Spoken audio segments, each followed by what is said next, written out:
Mes sœurs, je ne vais pas vous dire comme hier que c'est une page d'évangile qu'on a tellement l'habitude d'entendre qu'on se demande si elle est encore une bonne nouvelle pour nous aujourd'hui. Je suis frappé par cet homme sourd, muet, possédé, que l'on présente à Jésus. Je me disais, les gens le présentent à Jésus parce qu'ils ont conscience que cet homme a une bonne nouvelle qui habite en eux et qu'ils aimeraient entendre pour leur vie. Donc, quand je regarde la photo de cet homme, je ne peux m'empêcher de dire et de croire, en lui, il y a une bonne nouvelle qui ne se diffuse pas. Et si c'était moi le possédé? Si c'était moi, qui a en moi une bonne nouvelle que je ne parviens pas à diffuser, posez-la la question pour vous-même. Et pensez alors à Jésus qui entend votre demande et qui connaît le fond de votre cœur comme le mien. Vous me direz, mais mon Père, vous nous parlez si bien de Jésus. Je vous répondrai, ne m'offrez pas de savonnettes, je ne les utilise plus. Mais je me lave encore, mais plutôt avec du bain-douche. Comme ça, vous savez tout. Trêve de plaisanterie. Je me demande si aujourd'hui, le peuple chrétien n'est pas sourd et muet. Et du coup, la bonne nouvelle de Jésus-Christ ne se diffuse plus, pas ou peu beaucoup, ou pas beaucoup.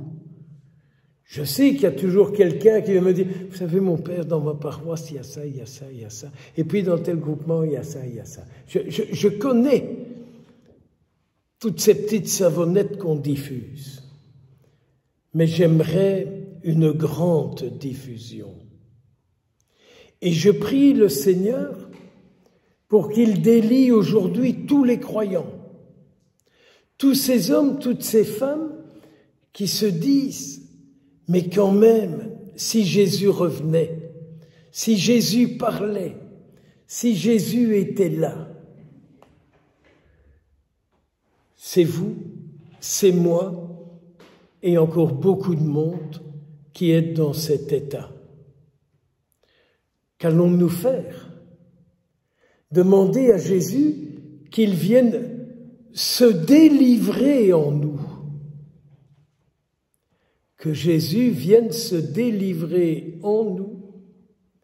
Parce qu'il y a en nous, et c'est pas un nous de politesse, c'est un nous parce que je me mets avec. Il y a en nous quelqu'un qui dit, tu te tairas, tu parleras pas de lui. Mais tu parleras de beaucoup de choses. Mais tu ne parleras pas de lui. Parce que si tu parles de lui et que c'est lui qui parle en départ de toi, il reprendra beaucoup de place. Et du coup, il y en a beaucoup qui seront obligés de se taire et de changer de vie. Raisonnez, priez. Je vous en supplie, priez pour que Jésus soit délivré en moi et en chacun de vous. Il y a une réponse que je n'ai pas, ou que j'ai en partie. On présenta à Jésus. Et je me disais, mais qui aujourd'hui me présente à Jésus? Eh bien, je crois que c'est ce que vous faites. Et peut-être que vous vous dites, et moi alors, qui me présente à Jésus. Et c'est là où la communauté se forme et où l'on peut dire la communauté se présente les uns les autres à Jésus pour que Jésus soit délivré en eux. C'est merveilleux l'Évangile.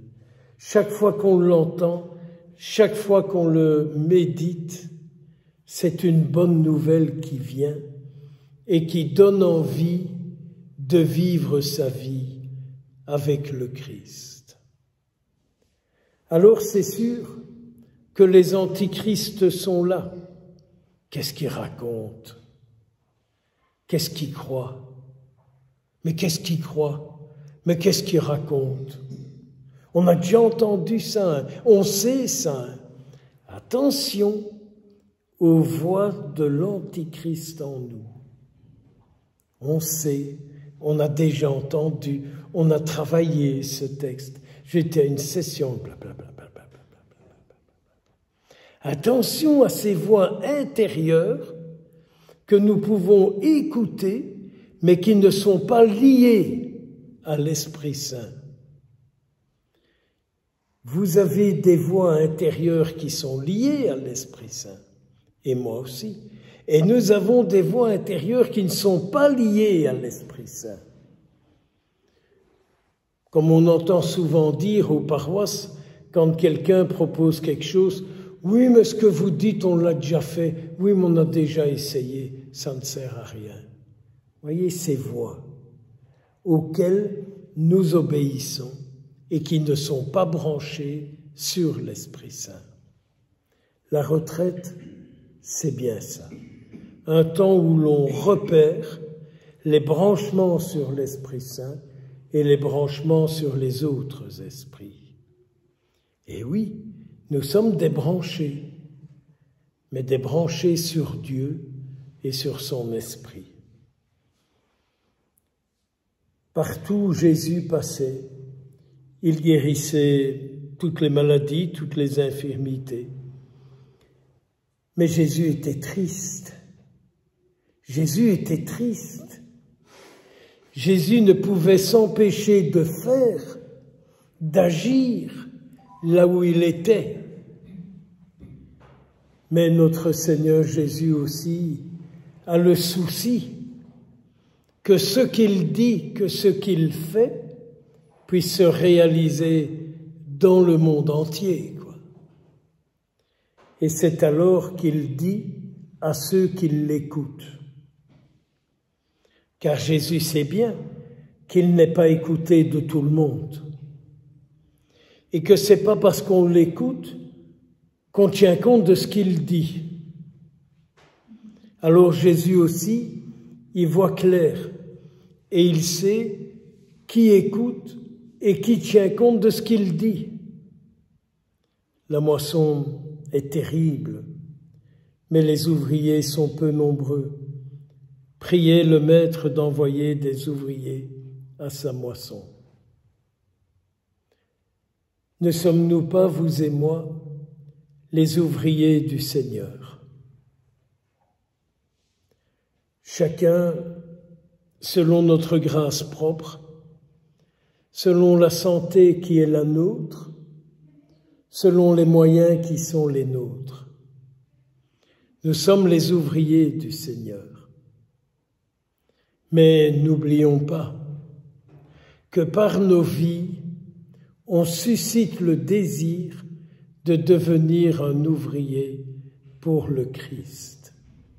Nos vies doivent donner à d'autres l'envie d'être un ouvrier au travail à la mission de Jésus-Christ.